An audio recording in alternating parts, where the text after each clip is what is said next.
Alors Sonia Roland, bonjour. Bonjour. Eh bien, merci d'être avec nous pour ce festival Itinérance d'Alès. On ne vous présente plus, ancienne Miss France, réalisatrice, énormément de choses, actrice, comédienne. On va parler de votre film, un film documentaire qui s'appelle Rwanda du chaos au miracle. Première question, est-ce que vous voulez tout simplement nous présenter votre film? Eh bien, Rwanda du chaos au miracle, en fait, c'est un documentaire que j'ai fait sur le Rwanda d'aujourd'hui.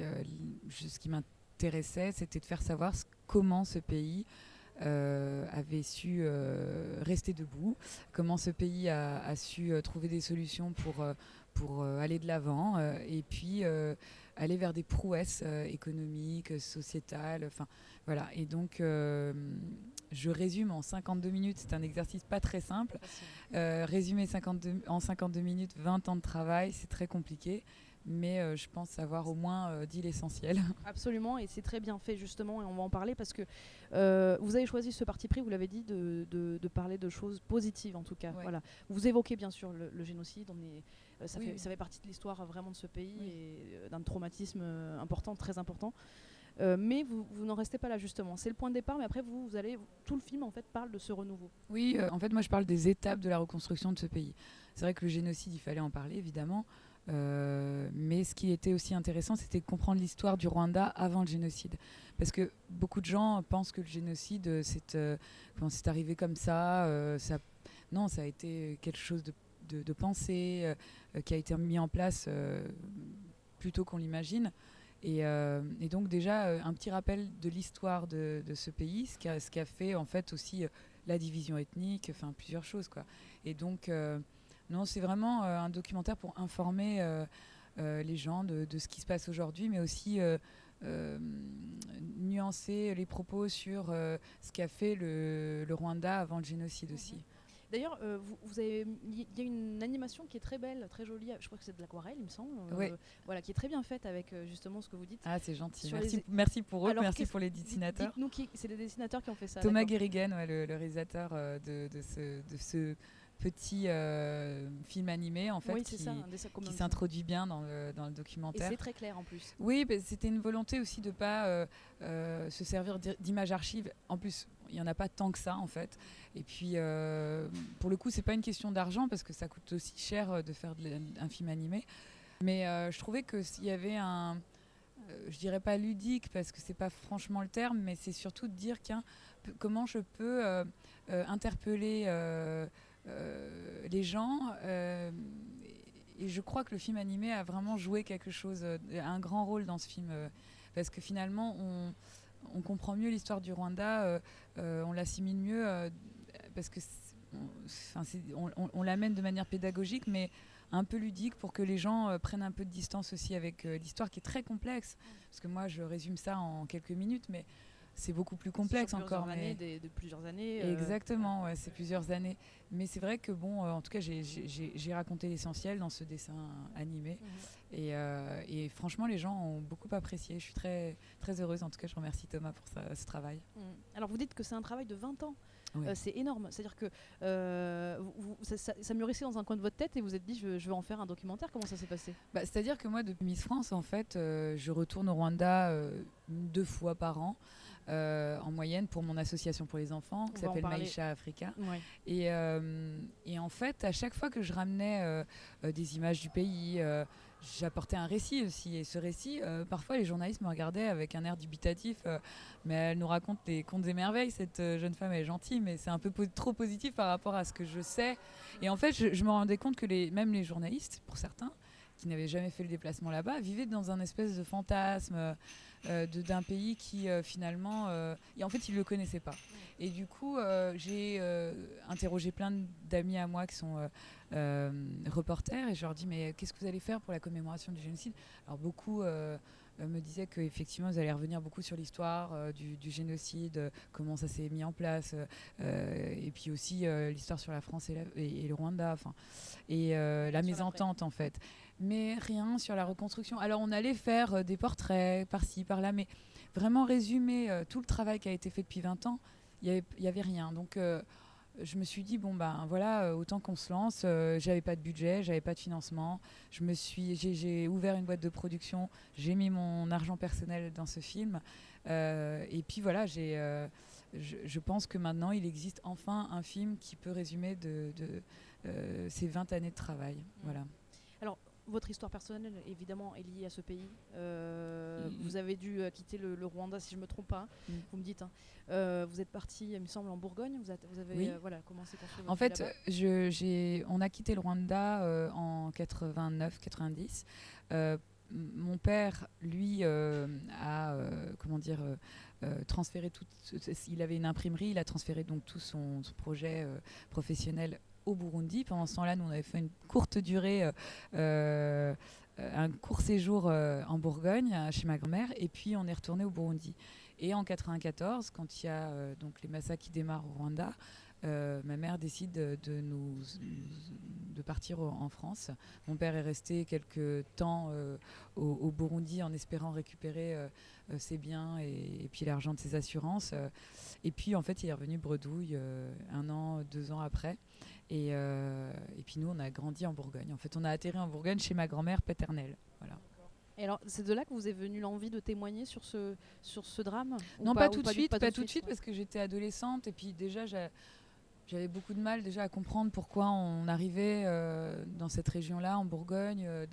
Enfin, l'exil, déjà le poids de l'exil, c'est compliqué à gérer. Et puis en plus, on n'a pas tout de suite ces questions-là. Hein. Et puis c'est avec le temps, en parlant avec mes parents, qui sont quand même des gens très engagés à la base. Ma mère, c'est une militante. Mon père aimait beaucoup le Rwanda, aimait beaucoup le Burundi aussi. Donc je sentais ce déchirement. Cet exil, on le porte quoi qu'il arrive sur plusieurs générations en général. Donc moi, je suis partie de celle qui a été touchée directement par ce poids-là. Et voilà, bon, non, ça a mûri dans une certaine frustration de voir que les gens ne voyaient pas ce que moi je voyais quand j'allais au Rwanda. Donc du coup, à la veille d'une commémoration comme celle de l'année dernière, des 20 ans du génocide des Tutsis, je me suis dit, il faut quand même qu'on clôt cette année de commémoration avec une note positive, qu'on montre réellement. Et puis d'ailleurs, c'est pour rendre aussi hommage aux Rwandais qui ont reconstruit ce pays dans la souffrance, dans le deuil, dans l'abnégation, dans la résilience. Et enfin, moi, c'était une manière de leur dire merci aussi, parce que c'est un vrai message d'espoir et une belle leçon d'humanité, en fait. C'est ce que j'avais. En fait, voilà, ça parle d'humanité, votre Ouais. film, et c'est aussi cet aspect démocratique quand même, avec notamment, vous évoquez des tribunaux. J'ai pas le terme exact parce que. Gachacha. Voilà. C'est des tribunaux populaires en fait qui ont été mis en place pour juger ceux qui avaient commis le génocide. Alors, ils jugent en partie les petites mains. Ceux qui ont exécuté des gens sur le terrain, mais le tribunal qui juge ceux qui ont pensé le génocide, qui l'ont mis en exécution, c'est le tribunal, le TPIR, le tribunal international pour le Rwanda, qui était à Arusha en fait. Voilà. C'était sous l'égide de l'ONU plutôt. Exactement. Seulement, bon, il y a encore des génocidaires qui se baladent dans le monde entier ou qui ont changé d'identité ou qui vivent dans des pays très librement, pendant que tous ceux qui justement étaient des petites mains, qui avaient certainement peur aussi d'y passer, donc qui allaient exécuter des gens, eux vivent au Rwanda, eux ont été condamnés, eux purgent des peines. Et puis c'est là où l'État rwandais a été très intelligent dans sa lecture, même dans son approche de la justice, c'est que on juge pas les gens de la même manière. Ceux qui ont pensé le génocide et qui pour la plupart sont en fuite, c'est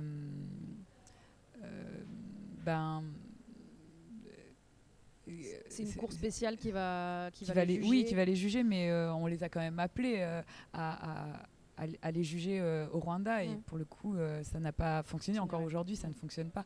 Bon, en France il y a eu déjà 2 jugements récemment, surtout l'année dernière, et là on peut remercier un couple qui s'appelle le couple Gauthier. C'est un couple franco-rwandais qui œuvre depuis 1994 à pourchasser ces génocidaires qui sont encore en France pour la plupart. Donc voilà. Et c'est vrai que du coup, on sent dans votre film ce véritable travail, une espèce de maturité incroyable, cette façon de, par rapport à d'autres, je veux dire en France, est-ce que ça arriverait? Est-ce qu'on arriverait à faire ça? Je suis pas sûre. Je sais pas, au lendemain de la Seconde Guerre mondiale... C'était quand même des heures troubles, c'est compliqué. Il y a eu mais l'information est différente, et puis aujourd'hui les choses vont beaucoup plus vite. Mais je pense que si on plonge notre nez dans l'histoire... quand je vois la reconstruction du Rwanda, cette envie d'aller de l'avant, cette envie de voir devant, je crois que c'était aussi un peu ce qui s'est passé en France après, où en tout cas c'était la volonté, je pense, de Gaulle à l'époque, qui disait bon, il y a certaines affaires, on les verra plus tard, il faut absolument qu'on reconstruise ce pays. Et c'est ça aussi l'après-guerre. Après, c'est pas les mêmes histoires, c'est pas la même histoire, mais c'est quand même une histoire humaine avant tout, et je pense que ce qui nous manque finalement, nous, dans nos sociétés dites évoluées et un peu parfois gâtées, c'est de replonger son nez dans l'histoire pour justement avoir une lecture plus humble sur notre destinée à nous tous, quoi. C'est ça.